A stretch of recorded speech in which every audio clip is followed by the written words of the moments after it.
Welcome back, everyone. This is Roland in the Ozarks.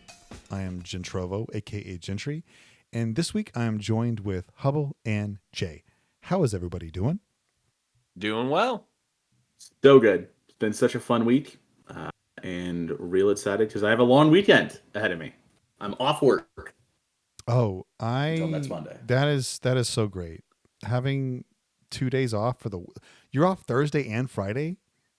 Yes, so I am officiating my nephew's wedding back in Colorado, and so I took Thursday, Friday off because he's getting married on Saturday, and so I'm big chilling right now. That's so good. We're gonna fly out back to Denver, and get to spend some time with family back in my home state, baby.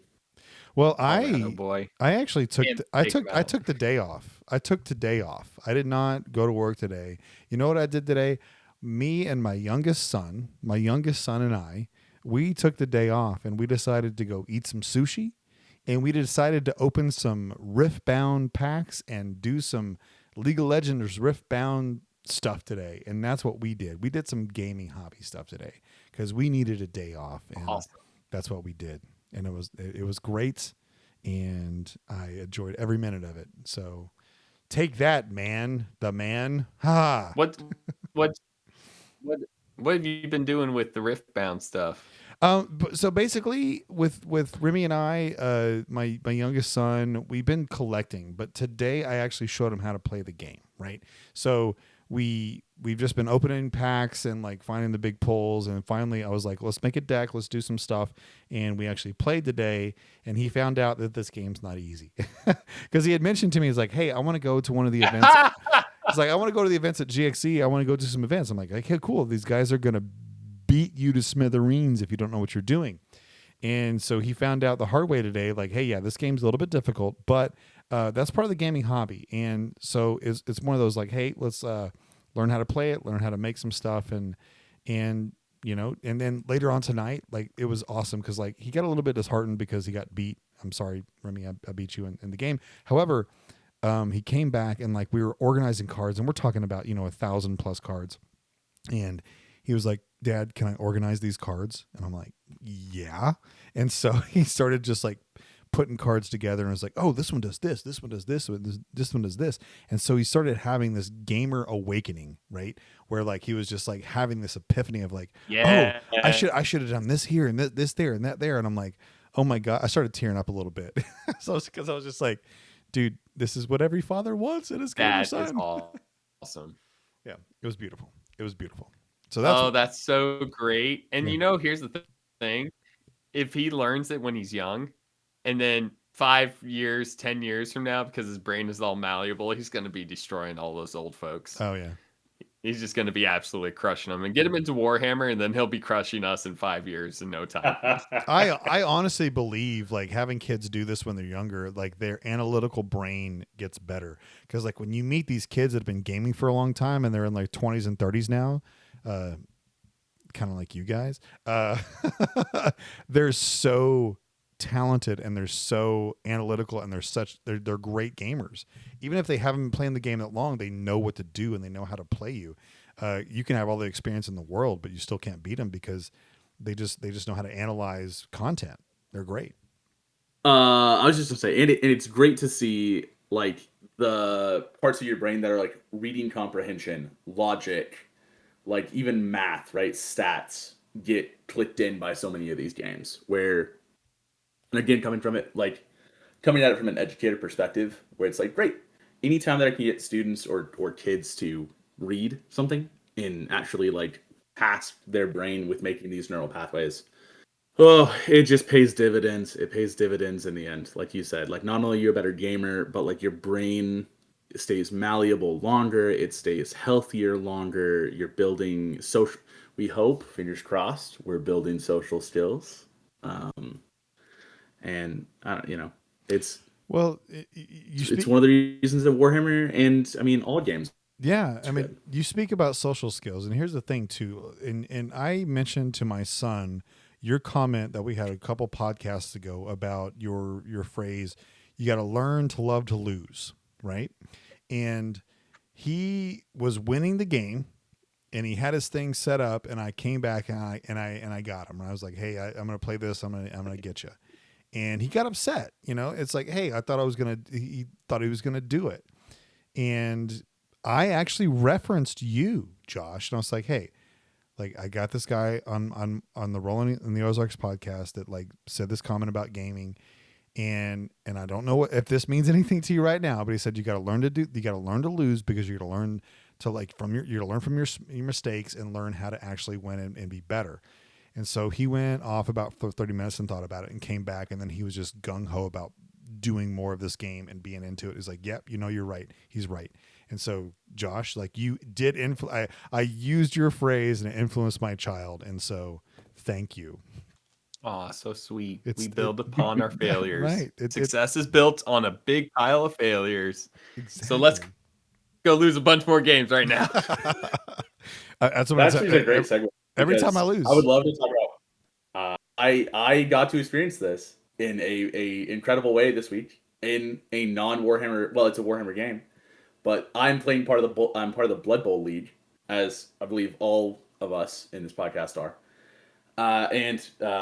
Dear sweet listeners, I lost, and lost is perhaps an understatement. I played my first game of Blood Bowl in probably about 2 years, and against a very dear friend, perhaps a man on this podcast, perhaps Hubble might be this man, and I lost 0-5. 0-5.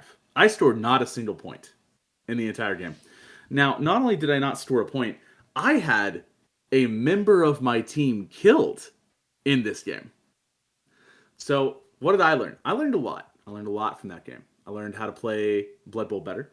I learned how to do my formations better. I learned all sorts of fun things. And like I said, like Gentry referenced, you got to learn to love to lose, because that's, I learned so much.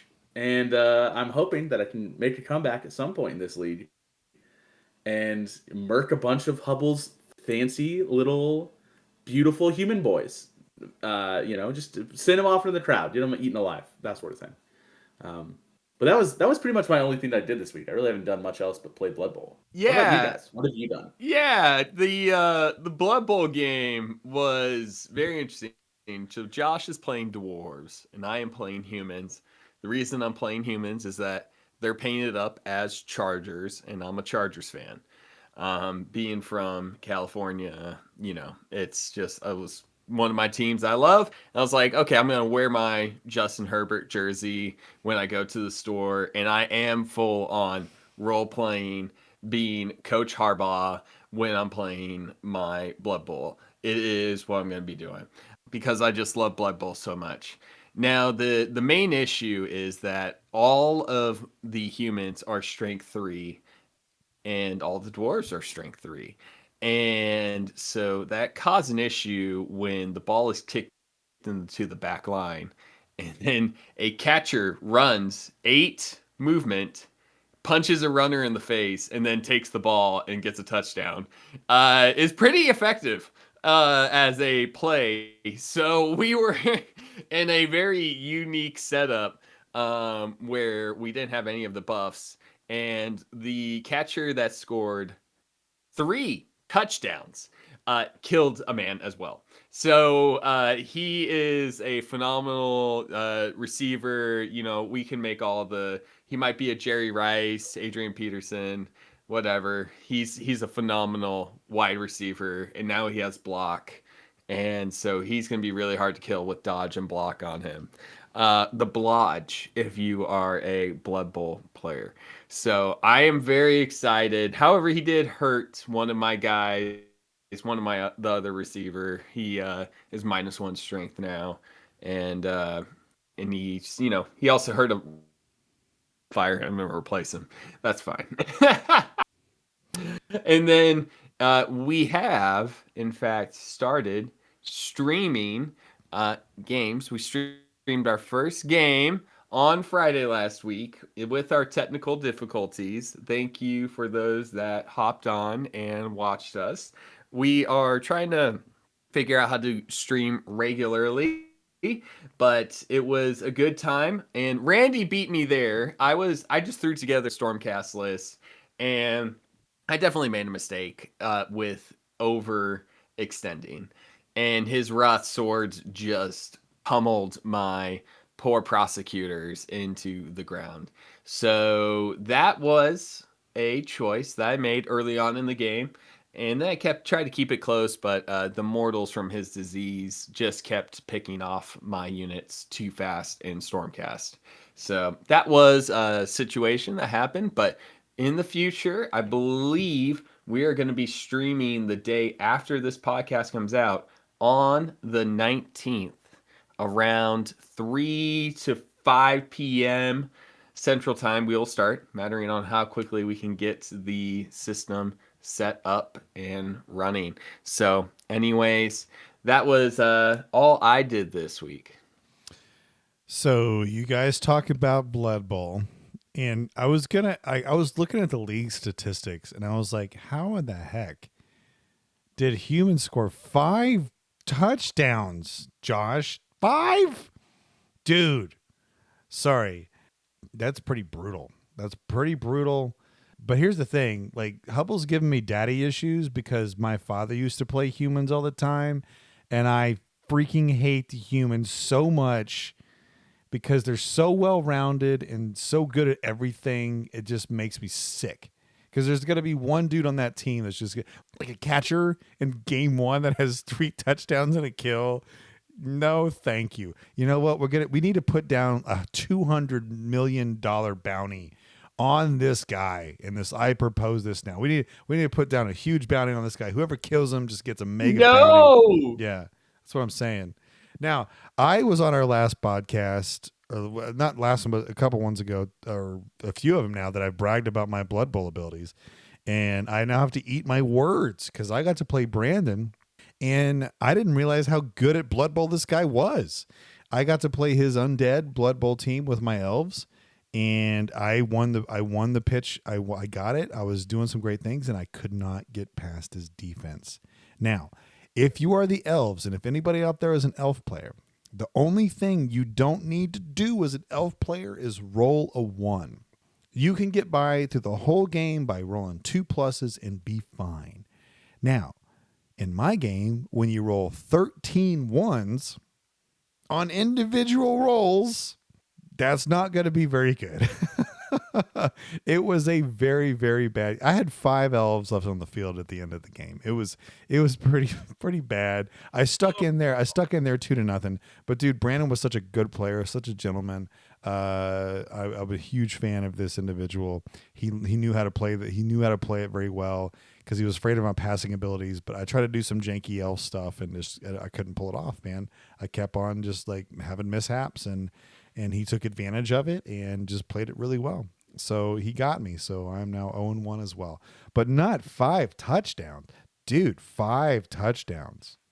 Oof. It would be it was a 2-turn touchdown twice where the catcher ran downfield and punched him in the ball. I have learned so much about this game and about myself and about how to actually mean when I say I'm just playing this game for fun and not for me to get competitive because I'm competitive. That's where it comes down to is I am a competitive person, and I think that for a long time I thought the C word was a bad word. And I have gotten better about that. I think that being competitive can be a good community-centered thing. It's okay. It's okay, man. You're painting your dwarves as eagles, right? They are currently, well, yes, I'm painting your dwarves as the eagles. Yeah, your dwarves now, but it's fine. Yeah. And so you know what? If we go all the way and we get to the championship game, Chargers versus Eagles, that means that's going to happen in the next Super Bowl. And I would like to, whatever the phrase is, I want to talk this into the world, please, just somehow. And then whoever wins that game is going to win the next Super Bowl. Hey. There we go. Yeah. Is this a bad time to admit that I'm not an Eagles fan? I painted them. That's fine. Eagles so you'll colors. lose on purpose. That's okay. Exactly. I'm a C. And then Chargers are guaranteed to win the next Super Bowl. and There I it can is. finally see it for the first There it time is. ever in Chargers history. So, May it be. yeah, but that's why that's why we play a fantasy game. Yeah. Hey, real quick here. I had one more game this week, and I played Richard in fantasy in AOS. And Not Randy. I got it right this time, man. Richard, mustache There you Richard. go. Okay. Richard is a wonderful human being, and he is a brilliantly minded Warhammer player. He knows what he's doing with his Lumineth army. And so he played his Lumineth. He did his tall list for the tournament coming up in a couple weeks. I played my Stormcast tall list, my working tall list anyway.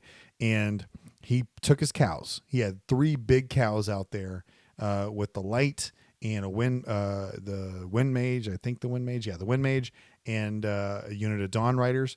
And I took my Spaminators with the Celestant Prime and Andrasta and some mega prosecutors. I took a ton of prosecutors. So 2 big reinforced units of prosecutors and just a little small unit of annihilators.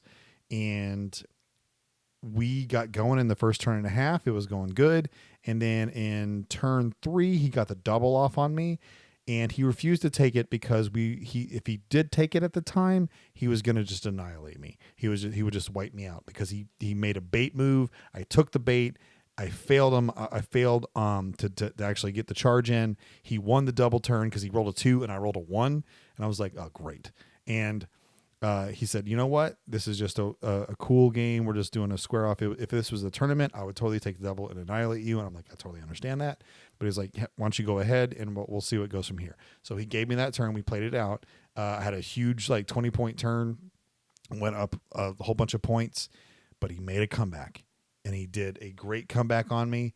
And it came down to the very end of the game. And the turn 5, he was down. He was down 8 points. And he had a choice to make to take another double or not.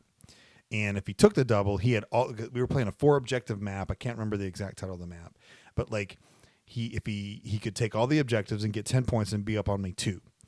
And his other choice was, cause if I could somehow get an objective, then I would get 5 in my turn and then beat him by 3, I think. He chose to double. He stopped me. I had a chance to come in with some prosecutors and liberators in a corner to try to take over objective. I had 3 charge rolls, 2 with 3 dice and 1 with a dice and 2 dice and a reroll. Failed every one of those charges. Did not get my charge in the last turn. However, he did point out that the light of Aetherion was still alive. And so if I were to get one of those charges in, he probably would have just brought light in. And he had the Lumineth room off where his control stores double on his dudes, and so he would have just came in and just taken the control over me. So Richard's a great Lumineth player in regards to technically knowing how to use the army. I think he loves the tech of the game, and so being able to play Richard and before the the RTT comes up for the talls was a good experience for me because I was like, okay, cool. I need to play a tech heavy army, and Lumineth is a very, very tough matchup right now. And he's got a great mustache. And he's got a great mustache. Have a great mustache. Jealous of that mustache. I told him I we must said say that. this, Richard, if you're listening, of your mustache. I wish that I could have that delightful. What type of mustache is it? Who's the guy on the Stallone? Not Stallone. Mustache. Tom Selleck. Tom Selleck. Yeah. Thank you. And he does have a Tom Selleck mustache. Very jealous. He does. I wish I had a Tom Selleck mustache. I've thought that for years. You would look great with a Tom Selleck mustache. TBH. Yeah.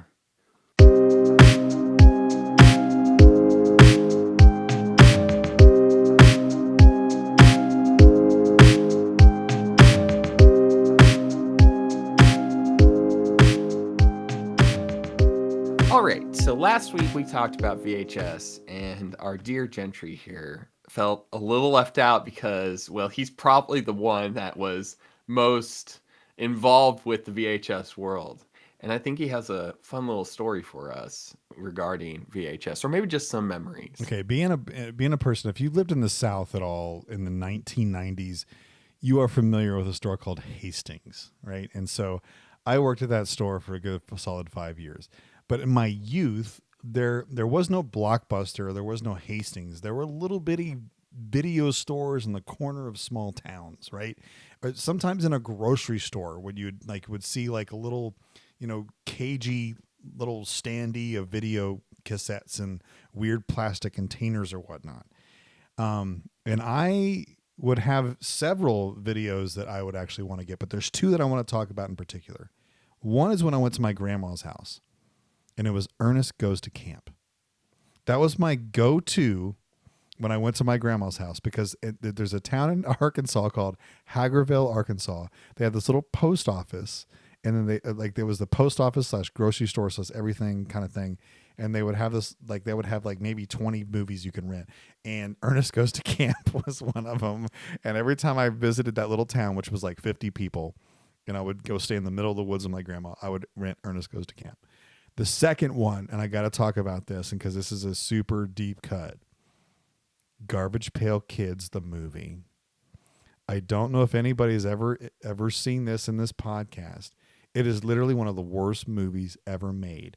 It is kind of faux puppet type of stuff, but it was if you ever collected Garbage Pail Kids in the 80s, it was these little baseball card type of things with stickers, and it was super gross stuff about kids with acne and booger and fart problems, and it was just disgusting. But they made a movie about it in the 80s, because Howard the Duck was huge and all this type of stuff, and they made a Garbage Pail Kids movie about these little puppet kids that come from outer space and crash, and it was really, really bad. And if you've never seen this before, dude, if you don't know the history of the 80s movies, this is one to watch. I really recommend it if you want to watch a really bad one. That was my go-to, and I watched it consistently as a child. So if anybody out there has a connection to the Garbage Pail Kids movie, I'm there with you, man. Because I've tried watching it recently, and it's was just it not good. Muppets? Was it Muppets? It was it was it was little people in costumes, and they put on prosthetic makeup and masks, and it was it's really bad, man. It's pretty horrifying. It's quintessential 80s un-PC stuff. It really is. Because that's what the 80s was all about. I just found the Mardi Gras Garbage Pail Kid on my phone. And I'm just saying, this will be a fun thing for y'all to Google later on. If you guys have not heard of Garbage Pail Kids out there, please Google Garbage Pail Kids. Dude, it was you would be able to. I used to live in a town where I could ride my bike to the local drugstore, and they would have packs of Garbage Pail Kids. And I would ride my bike down to the store, 10, 15 minutes away. I would go into this local drugstore, and I would buy two things. One, some packs of Garbage Pail Kids, and two would be Tootsie Roll Pops. And we would cheat because on back in the day in the 80s, you would get these Tootsie Roll Pops, and if you got the star on the package, you would get a free Tootsie Roll Pop. And so what we would do, we would go walk into the bin because they would have 30 or 40 Tootsie Roll Pops in there. And we would look through the packages and be like, which one have the stars? And we would just go get free Tootsie Roll Pops. This is what life was like in the 80s, guys. That's some good marketing right there. It was a different time. It was a different time. Yeah. I was just going to say, our listeners who are not in America have to be like, what in the name of Sigmar are these guys talking about? This is the history of American culture, guys. Yeah, we're just going to have a small segment on American history, specifically approximately from the 80s to the early 2000s. And that's the only section of history that we care about. It's the least controversial. We watched, yes, totally. We watched the Pretty Woman this weekend, and I gotta say, it's just a good movie. I watch movies these days, and I'm like, man, I don't know. This movie is just okay. Don't watch that with your kids. It's lots of swearing and stuff in Pretty Woman. I didn't know it was going to be like that, but I was like, okay, it's just a good movie because it's hey, Richard Gere and Julia Roberts, I think, are the two actors, and their voices and how they just talk is better in audio capture. I don't know what it's about, but I was like, man, every single time we watched Jaws, and I was like, this movie's better than any movie that I watched that came out in the last 10 years. And it's just, I don't know what it was, but that time period just, I think, produced better movies, Well, which is really unfortunate. Jaws is one of the greatest movies ever made. Period. Like, I don't think It anybody's is a going to argue phenomenal that. movie.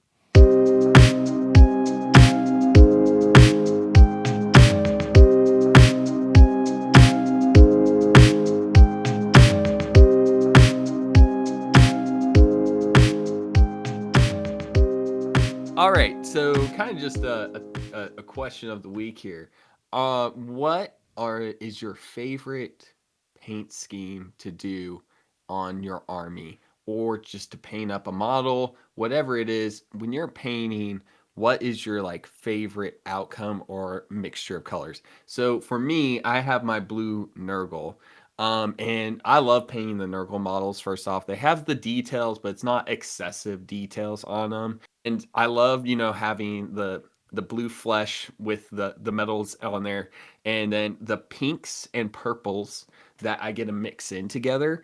I feel like is just one of my favorite times to paint. So if I can get any time I can paint a model together with blue, bright pink, and a kind of purplish, like it's kind of like a faded purple. I love painting that like three colors together because I did it on just a little model, and I was just like, I don't know why, but that just looks so good to me because of the stark contrast between those colors. So if you had to pick your favorite kind of like combination of colors to paint, what is your favorite combination? I feel as though I'm a man of two minds on this. I have my flesh eaters that have a very distinct color scheme, and then I have my Ideneth, which have very distinct color scheme. And so, in my mind, when I come to a model, it's going to fall into either light blue with some sort of pop and then a muted pastel. So, like, typically, like, all of my Ideneth are, like, kind of this light blue with a, yellow or an orange pop and then, like, some sort of a pastel. Like, all of the Achelians in my Ideneth army, their armor, people, like, at home are like, this man's a nerd, but like they're supposed to be like the higher class in the Ideneth society. Their souls are not jank like the rest of the Ideneth are, and so they have this like seafoam pastel colored armor that is meant to like put them aside from the rest of them. And so like I have that on all of my models, like all of the armor for like the like dudes who ride my eels, the guys who ride my sharks, the guy who rides or the people who ride the turtle, they're all in pastel. Like their armor's all pastel seafoam green. But if you go one step over to my flesh eaters, we're looking at dark reds, purples, and like magentas. I love those colors. They give me such deep joy, and they just appeal. Like they just make me happy, which is kind of I don't know. Maybe it's like seems easy, um, but I really enjoy them. And then I guess my Seraphon is mostly green and gold. Um, our wedding colors for Megan and I were green and gold, and so my Seraphon are green and gold with obsidian weapons. I'm working on obsidian weapons. That feels cool because like bright green, like kind of this darker green, combo, gold for a pop, and then just like dark obsidian weapons. So, if Josh, are you afraid that someone's going to find out you're a nerd? That just No, have to know. it's. I feel like there are levels within Warhammer though, where it's like you have like I paint my models and play my game, and then you have the people who are like, I actually read the lore in my codex, and I'm that guy. There have been Yeah, multiple yeah. times I've gone on like plane rides, and I just have like my battle tome cracked.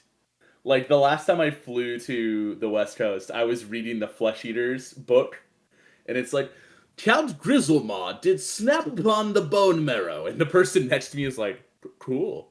I think Thanks, that's the book not to have someone be like, why is there this picture of this guy eating another guy? eating another dude while wearing Ooh. his face. Like what? And then I have to be like, "No, I promise. Like, I'm a very friendly and kind dude." It's like you're not a proponent of cannibalism. What's wrong with you?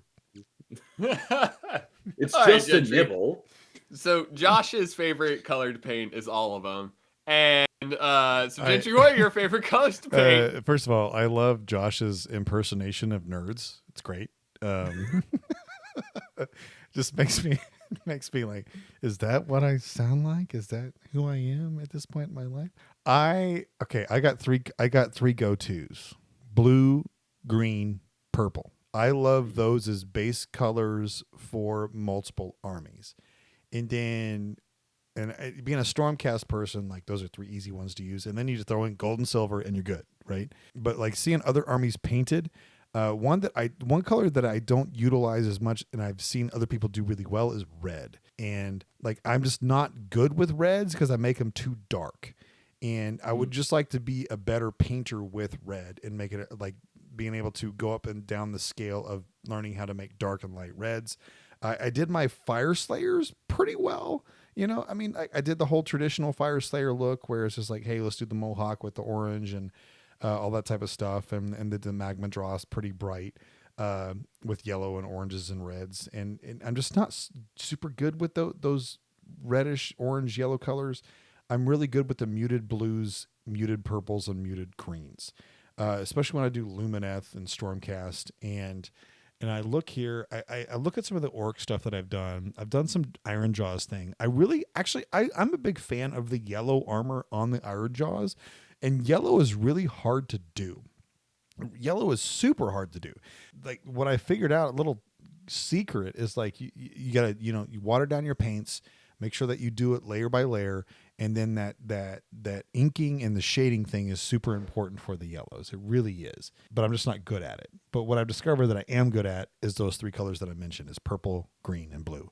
I can do those colors. I can do those colors really well. I personally love red Stormcast capes. A very specific thing that I love to paint is red Stormcast capes. And it just looks so good. And it's probably the thing that I feel like I paint the best is specifically Stormcast red capes. And I enjoy it every single time that I get to paint one.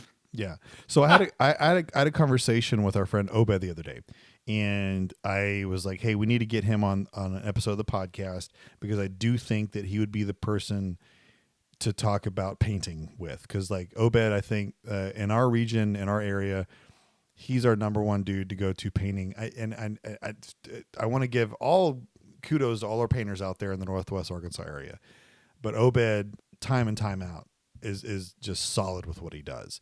And so if we want to ever have a painting episode, I think Obed's the guy that we need to talk to. I don't think anyone's going to argue with you. Obed, you are very talented, Obed, and everyone knows it. You're very talented, and you're one of the best artists, without a doubt. Yeah, no, but and if you guys don't know, Obed also designed our logo for our podcast as well.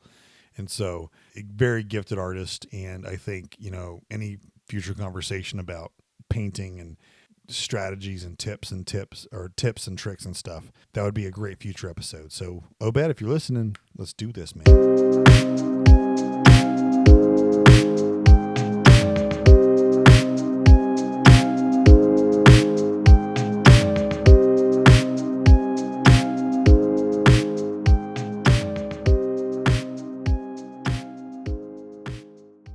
What is the state of Magic in the AOS? Guys, is Magic strong right now in the Age of Sigmar? I would say that Magic is very strong dependent on the army. Like there are some armies that live and die on their lores, on their ability to execute certain spells. I think Lumineth is a great example. And we'll talk about that a little bit later.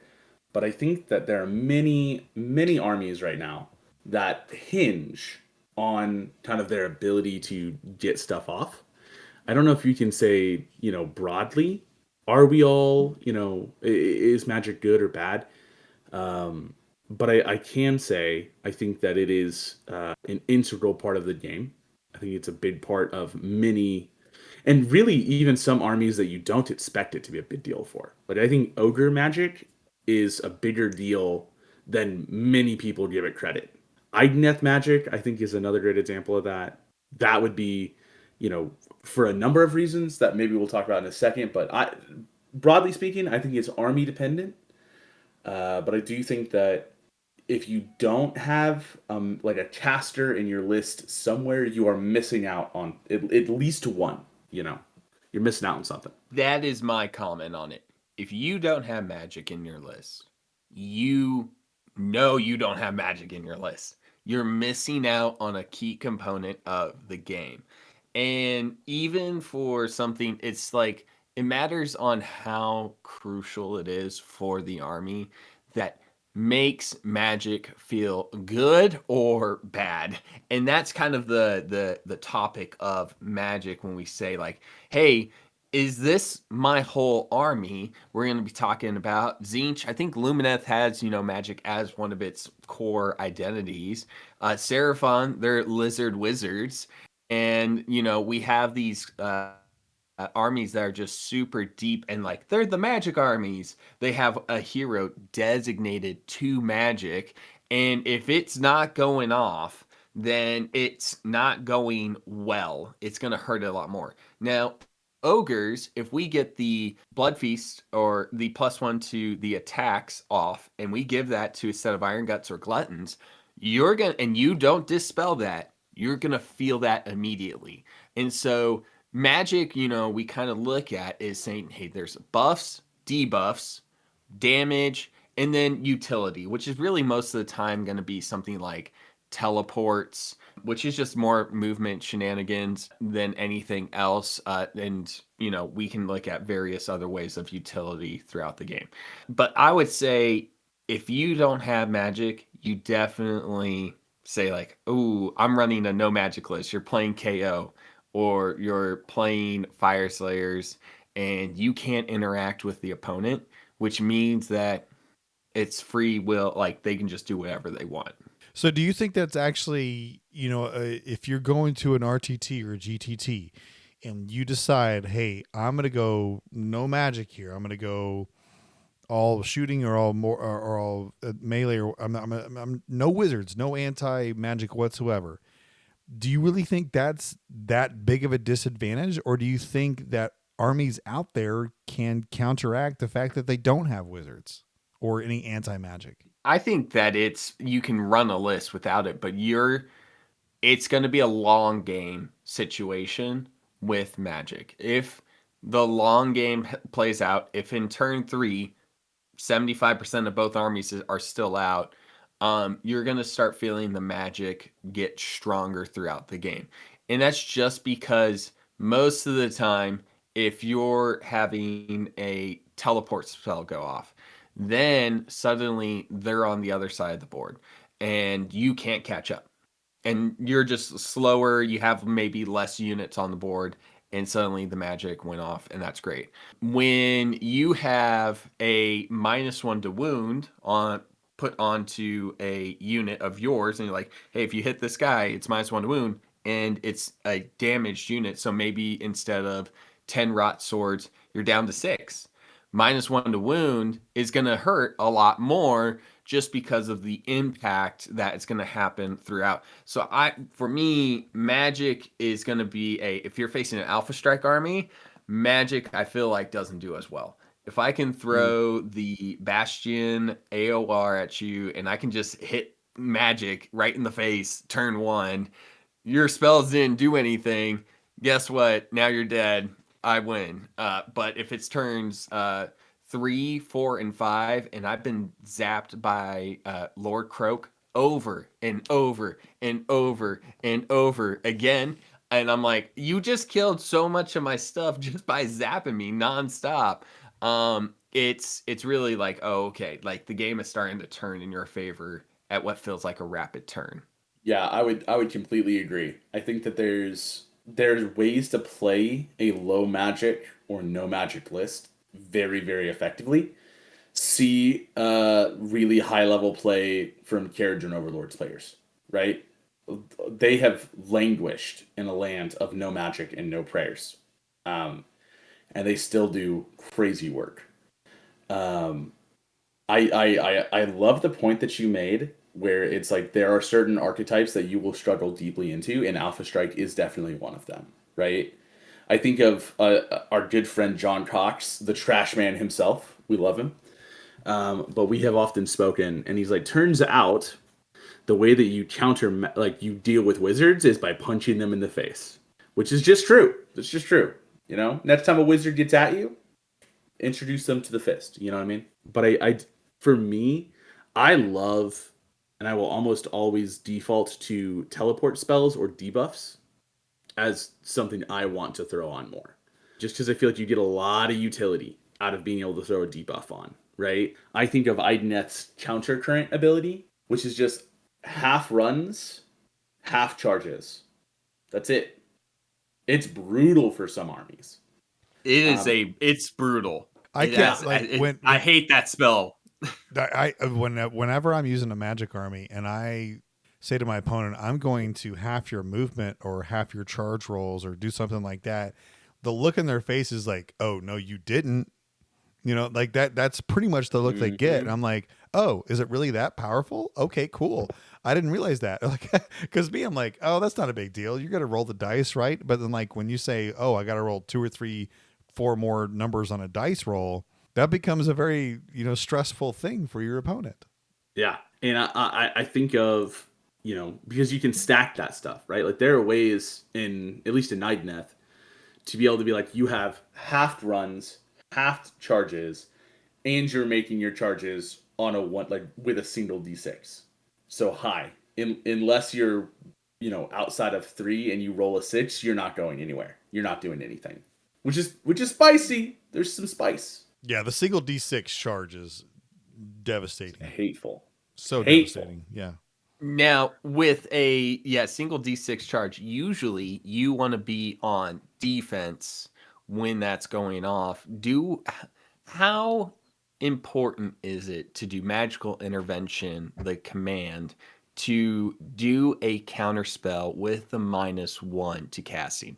Do we feel that is a super overpowered command that we can do?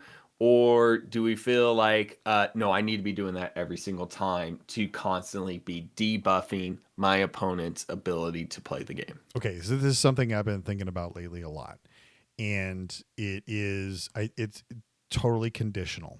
First of all, couple things that I need to think about. First of all, did I go first or not go first?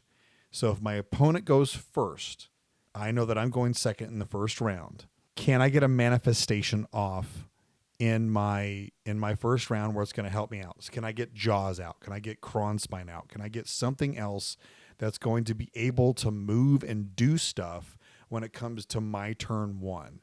So if I have the opportunity, I will do it. For example, so if I have Krondis out there, which with a +2 to cast, but a -1, so basically a +1 to cast in your phase. And if I can get Kronspine off on a 7 for a command point, and usually in turn 1, you're not going to use all your command points the most efficient way possible.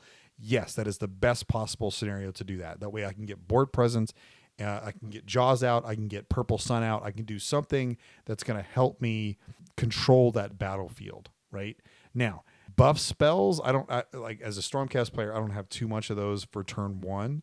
But I do think if you want to use a magician or a wizard in your opponent's phase, they need to have a buff to their casting ability. Or you do a low-cost spell. But a lot of low-cost spells really don't do too much for you in your opponent's phase. So you need to have something that's going to help buff your wizard to negate that -1 to cast.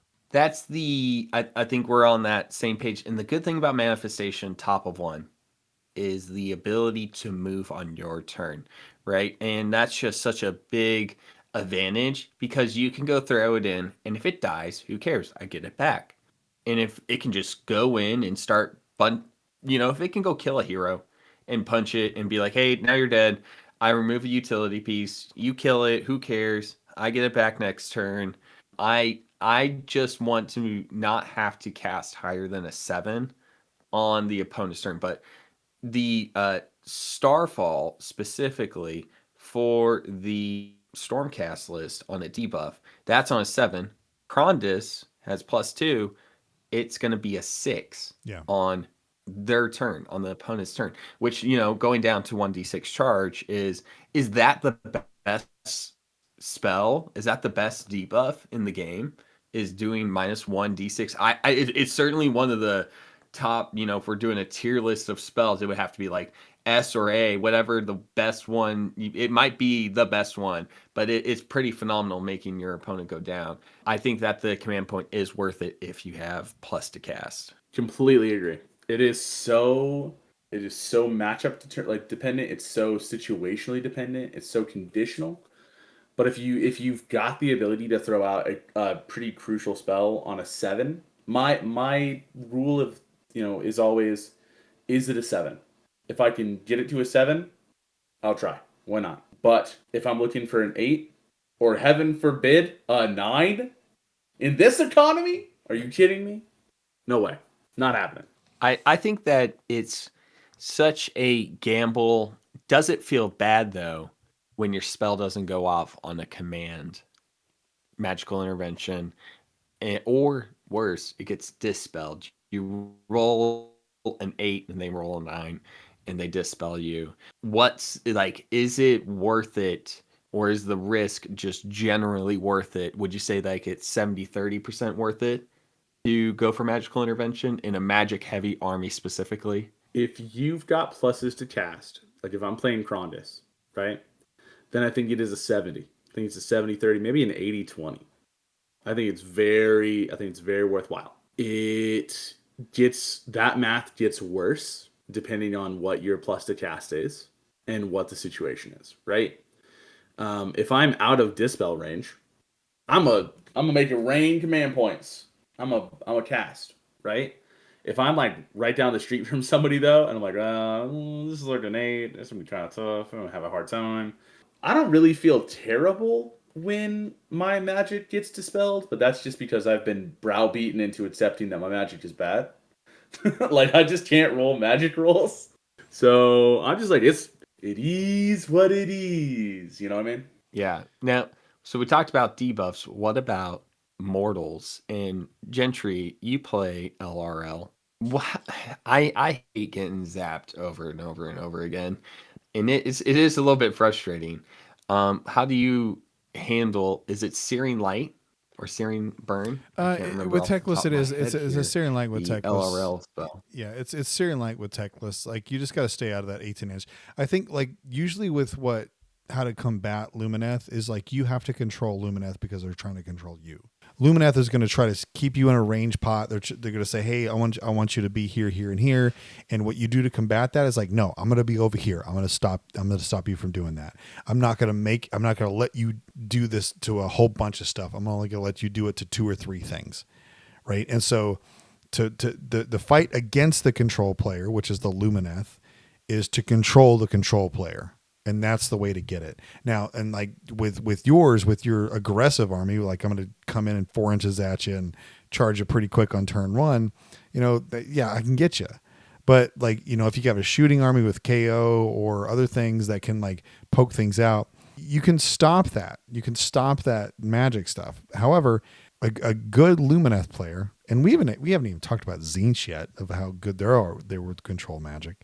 A good Lumineth player will learn how to react to you in regards to, well, you went over here, I'm going to go over here, and I'm going to cast this spell. I'm going to buff this thing and go over here. And that's exactly, and like I had that game with Richard yesterday, and that's exactly what he did. And Lumineth now has the runes in addition to the magic, right? So it's not just the spells that's going on with him. It's the magic, just buffs they get just for being the army that they are, Dealing with a Lumineth player in regards to a heavy Lumineth magic player, especially with Techless, first of all, one of 2 things. Go pick off that small wizard first. Like if you can find a small wizard and you can pick them off, do it. Now, a good Lumineth player will hide that and like prevent you from doing it. And if you can't do that, put everything into Techless and take Techless out as fast as possible. You just have to say, go all in. I'm not going to do objective play. I'm just going to go beat the crap out of Techless and kill Techless, and then I'm going to work from there. That's how you do it. I like taking out Lyrior, the strike first spell with the Warhorse, not Warhorse, Warhost duality with his strike first and snipe him off the board so I can stop your quadruple activation Yeah. out there as soon as possible. Yeah. Because then it's like, hey, Teclis can't cast it either. And do you think Teclis is the best wizard in the game? Right now, absolutely, without a doubt. It's especially with the runes going on right now. So Teclis, he's not okay. And I'm going to talk about old Teclis back with like, and this is the hated Teclis when he had the auto casting stuff. Like that was nasty. But Teclis now they jumped him up in points. He's still a heavy cast dude, but he gives you an extra rune on the Lumineth, man. And you can get to 5+ mortals by turn 3, maybe 4. By turn 3 or 4, you can go in there with 5 mortals, and it turn 3. It's crazy. Teclis is nasty in the game right now. He's so good. And he can bring any manifestations that he wants. He can bring a couple wizards with them to stand beside him and buff those wizards. Teclis is the best right now. He's expensive, but he's the best. I do think that like kind of leads us to this conversation around like who are some of these best casting armies and what do they fall into and how they work and stuff. And so you mentioned Zinch earlier. And I really think this is weird, but I have been thinking lately about there's a part of me that is sad that I don't know how to do close up magic, like sleight of hand stuff. And here's the connection for this. I understand that this sounds crazy. Just go with me on this. You're talking about like Zinch and Lumineth as control pieces, right? I want you to focus here because I'm doing something here, right? Like that's just the nature of this game. So I want you to be in these positions that I want you to be in so I can then impose these things. I want to dictate where your sight lines are, which is like what drew me to like I was like, oh, this is just close up magic, right? Watch this hand while this hand does something else. And I think that for so many of these like casting armies, like Zinch and Lumineth, I think that's it, right? Like, here's a cool spell, block this one, ignore the fact that I'm having a 5-up ward within 12 inches. Don't worry about that spell. Dispel the burning lights. Don't look this, right? Or like with Zinch, like hey, I'm going to throw a bunch of bolts of Zinch at you, and that'll hurt a lot. Ignore the fact that I'm trying to summon the Tome of Eyes, which gives me access to the entire other spell lore. Yeah. Like, it's all sleight of hand. It's all look over here instead of doing what I'm doing, which is why, like, in many of the conversations I have with people who don't like Lumineth right now, or who feel that Lumineth maybe is a little overpowered, or Zinch might be a little overpowered, I will often just say it's about knowing what to block, right? Ignore when your Lumineth opponent is saying, look over here, look over here, look over here. Try to think through what are they trying to distract you from, right?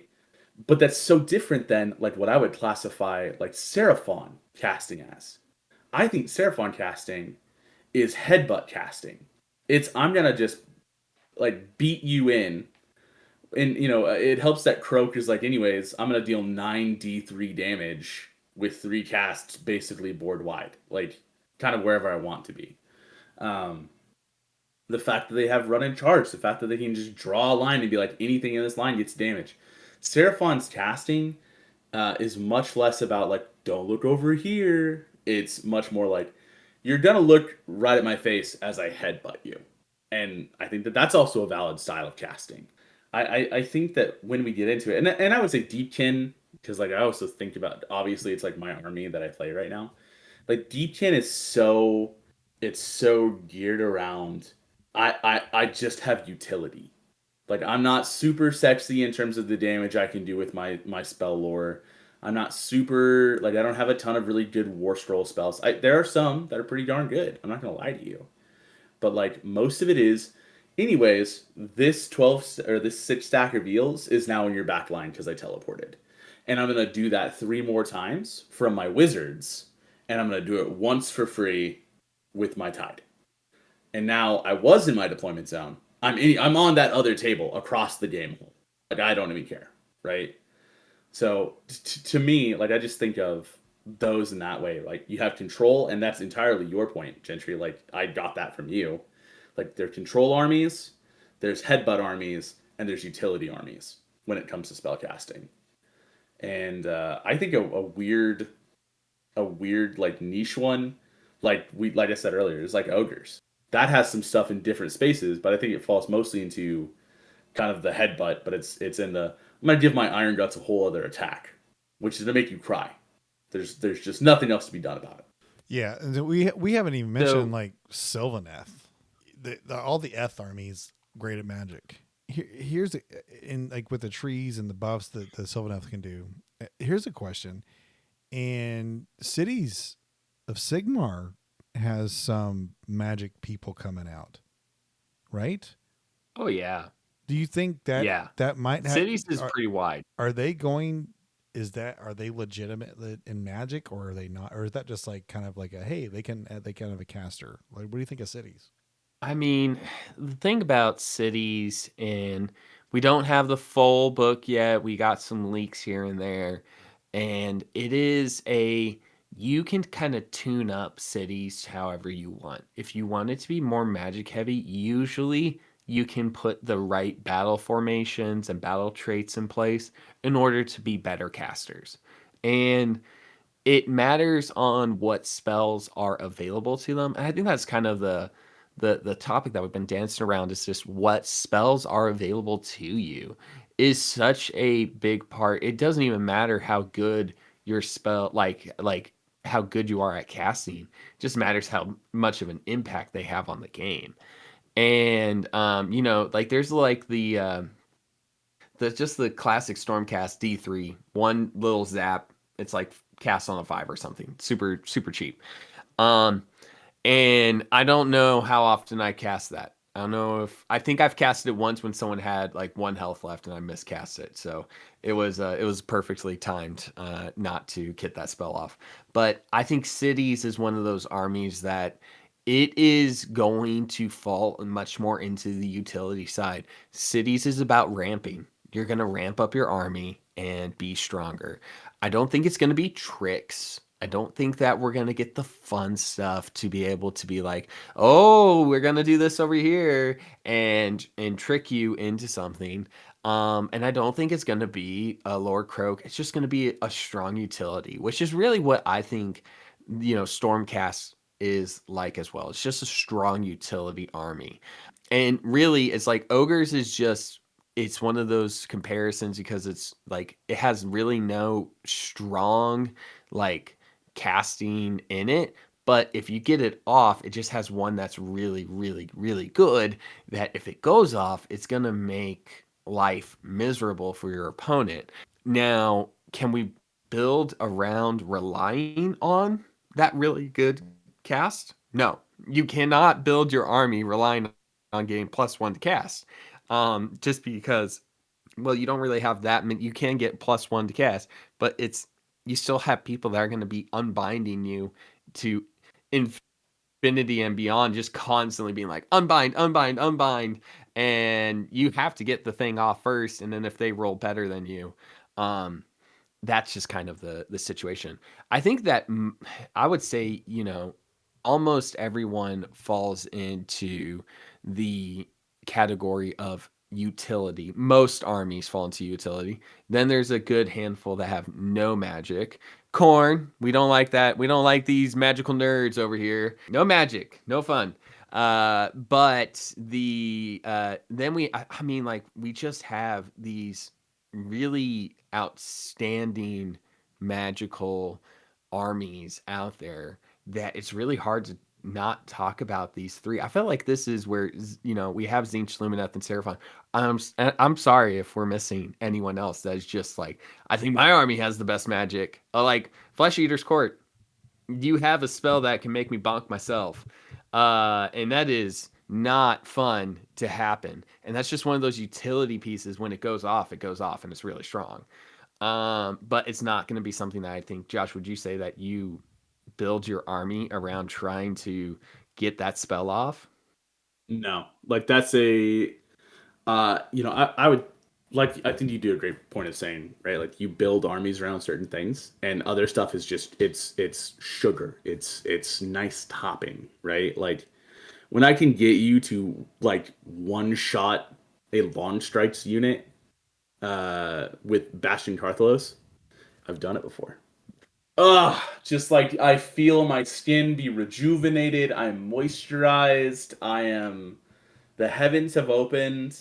Daddy Nagash has looked upon me with joy, but I don't build around it. That's just like if I'm losing, like I just need a win. I need a Papa Bear needs a heart. He needs a heart win right now. Beat that man. Let me ask you this question, and we're running low on some time here, so I'm going to try to get to a couple things before we have to go. First question: let's talk about prayers versus magic, and what is more efficient for you, right? We know how efficient magic can be with wizards, but some armies are relying on the priests, right? So what do you think is and every army is different, we understand that. But what's the most efficient? Prayers or magic? I personally am a big fan of prayers, just because you don't get to interact with me. And so dispelling is it can get into your head in the middle of a game. Just straight out the bat. It's like saying, "Oh, I got my spell off." And maybe you cast the 9 or the 10 and then they roll the 11 or a 12 and you're like, "Well, that was the one I really needed." That stinks. And then the other times that you kind of like look at it is that prayers basically, okay, maybe it doesn't go off turn 1. And that's fine. But you then go to more or less a 17% chance of getting it off next turn, because prayers are going to go off on 3 to 4 normally, somewhere around there. And then you bank up some prayers, and then the next time you get it, just do it. Magic, I just don't have the armies that I think make magic consistent enough for me. Like and I'll throw it out there. I think, if I am playing magic, I think Kairos and making it match your highest dice. Yeah. And so you roll 2 dice, you're most likely gonna be 25% of the time, or 75% of the time, you're gonna be hitting at least a 9 up on your casting to some extent, because he has +1 to casting. You're gonna have 2 dice. It's gonna be likely that you're gonna hit at least 1 4 in the middle on one of those 2 dice. And so it's like, okay, I like that type of casting if I had to play a magic heavy army. It's just not ideal with, my play style in general. I want to have prayers in there and roll the dice, and then also prayers can get a super on it, and a super prayer can change a game. I'm actually just noticing I'm just now having this realization about you, Hubble. You don't play magic. You just don't. And like everybody always makes this joke when we play games and like whoever the music magic's for nerds type of stuff. And you literally don't use it. You use your ogres with prayers, you use your cities, you use your when you use Stormcast, like you usually go Karazite. You don't go Krondus. Like Yeah. you're Yeah. you're a non-magic dude. You're a non-magic I'm a dude. non-magic dude. Now, I'll say this. My favorite manifestation is the pendulum. It moves on your turn and your opponent's turn. Oh my god. And Yeah, can stop them from charging. The best manifestation in the game. Fight me on that. I think this is the accountant in you, just like that straight line thing. It's just like, hey, this is gonna go this way. I know it's gonna do this exact thing. It's not gonna change. It's just gonna do whatever I want it to do. Bam. Straight at the enemy. The way that we play. I love it. I love it. To end our conversation on magic here, because we're running pretty low or long on time here, let's talk about manifestations. All right. And we're going to talk about either for or against them. Josh, what is your opinion on like, are you for, I mean, I think it's easy to be for manifestations, but what is like your opinion on the usage of manifestations? I am of the opinion that manifestations are great for a number of things. They're great for having tactical board control. They're great for zoning out deep strike. They're great for being able to babysit an objective once you've touched it. It's phenomenal. And I think that there are some manifestations that are really, really clutch for a number of armies. And there are some manifestations that it's 0% shocking that they don't see a whole lot of play, right? So, like, when I play Idneth, I'm always bringing the Incarnate of the Abyss. I'm always bringing my tidal wave, right? But when I play Flesh Eaters, it's almost always Aethermatic, or like the Aether Rot manifestations for the -1 to hit wizards or reroll charges, and then like Hubble just mentioned, the Pendulum, which is great, or swords that give you utility for dealing with high ward save armies. Um, so I think that it kind of depends. My rule of thumb when it comes to manifestations, and particularly new players, is pick a manifestation lore that synergizes with your army. It helps your army do what it already wants to do, and then play with it. Like don't lose like don't let your scope drift. Play with that set of manifestations so that you can learn what to expect from it and how to utilize it best, right? We get good when we spend the time, do the work, learn learn to love to lose. Like I mentioned earlier, right? It's gonna take some time. So that's not gonna work for you until you can figure out this wombo combo goes, right? So like I know I throw down Aethermatic Cogs, I'm gonna stand Usharon next to him.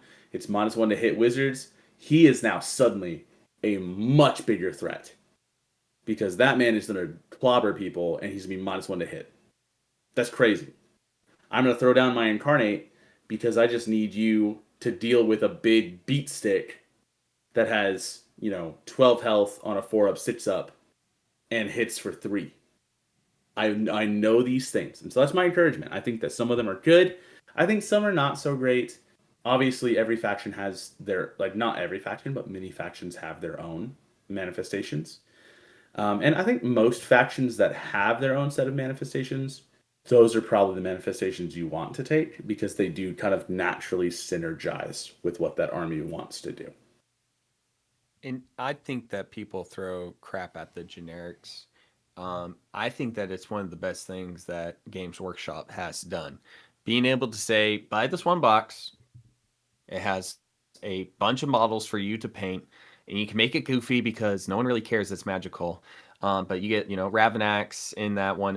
I think it was called the like malignant manifestation box, and it just has Yeah. almost all of them in there except for the one that has like the forbidden power is the only one not in there, but it gets all the basics out there. And if you're just starting to play, you get those, and suddenly you don't need to buy other stuff, and you and your friend, split and you're playing at your kitchen table regularly.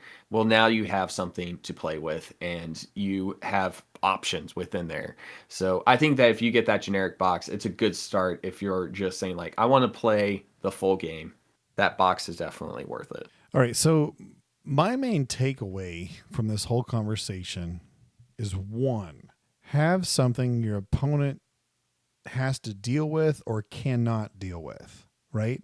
Where I'm either casting a spell, you have to unbind that spell, or I have a prayer person that allows me to do something that you cannot interact with.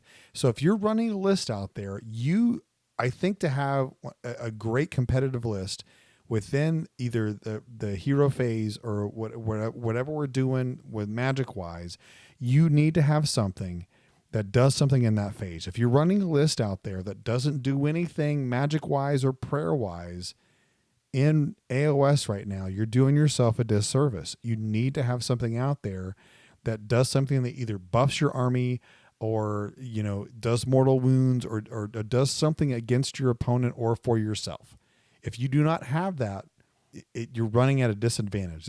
Do you think I'm correct on that assumption? Or you have to figure out how to stop Right. having an issue with magic. If you go up the middle and Croak zaps you a lot and you suddenly start losing people beforehand and then he has his line in front of him, and you don't have any way to address it, you're probably going to lose the game faster by just getting zapped off the board. And so the idea of not having any magic, my best GT, I had no magic in it, but it was a pure Alpha Strike list, so it was not real. It was kind of just punch a wizard in the face. But But if I not am everybody can like land within 4 inches of people. no, but I would say like if I had a Maggotkin list and I didn't have any magic in it, I am really gonna be kneecapping myself here and just being like, "Oops, yep, I'm just not gonna be playing with my full army. You need to have magic in Maggotkin. It's not a magic heavy army, but you need to have it." And this has been our TED Talk.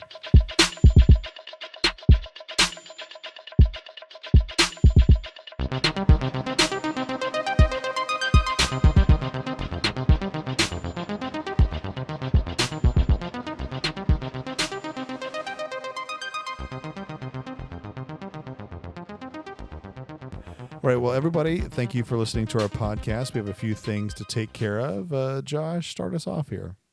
Yeah, so like we often talk about every week, we're going to talk through some local things that you should be made aware of.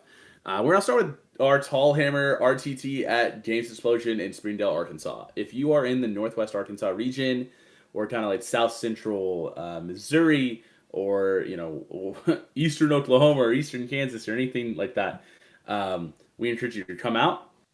It's May 23rd. We've got some really fun rules cooked up by our own Obed. 2 regiments, count them 2, no more, no less. You need to have 2 regiments. You have to have 3 reinforced units. 2 of them need to be the same. Monsters count as reinforced units for this event, so you can bring a monster mash list.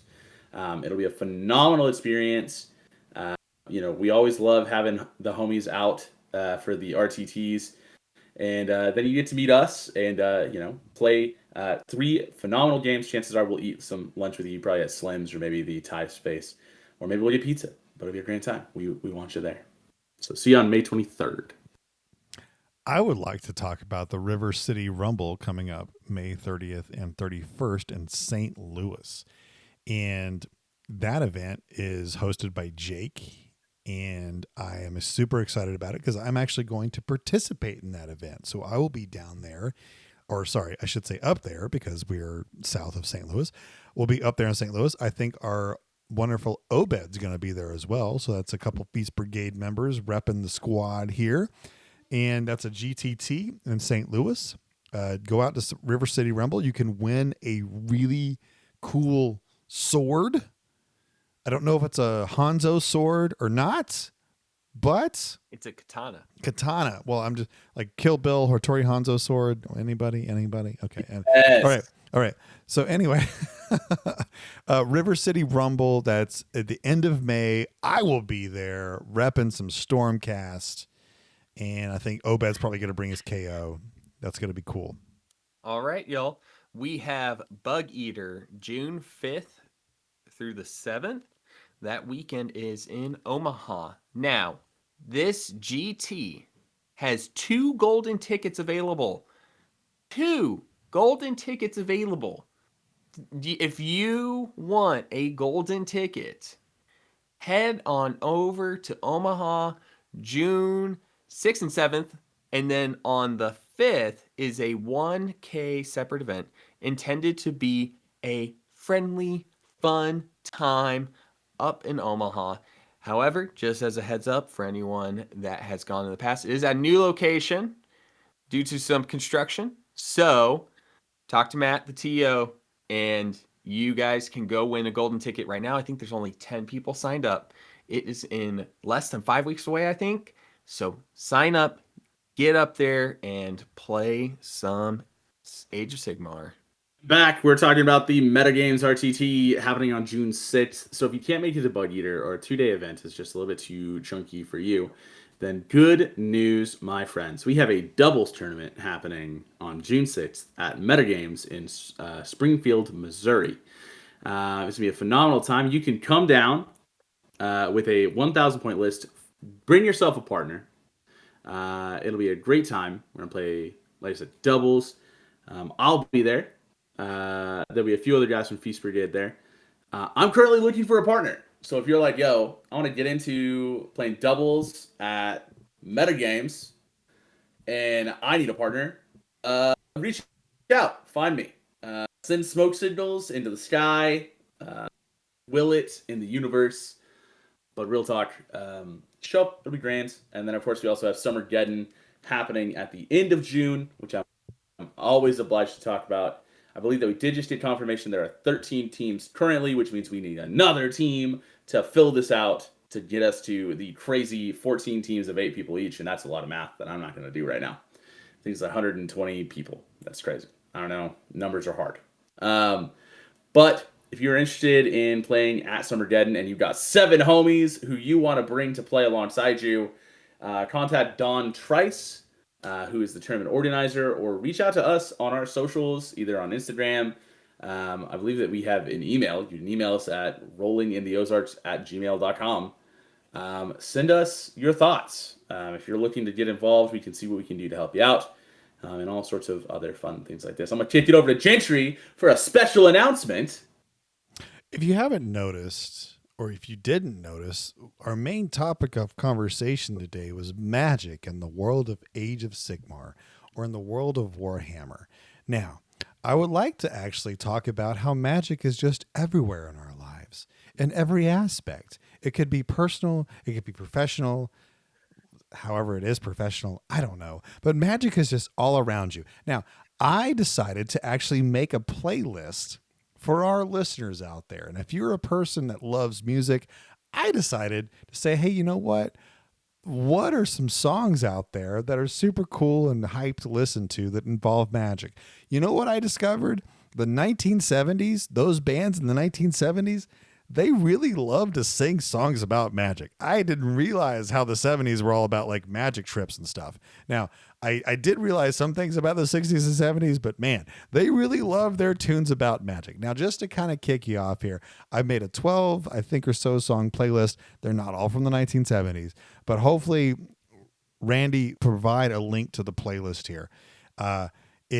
Every song essentially is about magic. We got stuff on there like, do you believe in magic? And I can't sing the songs in here just because of copyright. We got Abracadabra on there. We got some Nina Simone on there. We got some Police on there. It's a really nice little playlist, and every song revolves around magic. And you know what? I'm going to try to do this more in the future, just making playlists about some topics in Warhammer. And if you're into the music stuff and you're into the music scene, well, there we go. It's all cool, right? That's what I wanted to do. I also, to end the show here, before we get to our favorite part towards the last minute or so, we got to give some shout outs to some people. And this is from the crew at War Daddies, man. We want to give a shout out to Brett Anders and Travis and Dylan. You guys are out there, and we want to say thank you for producing content. You guys rock. We love you. So we want to give a shout out to you guys.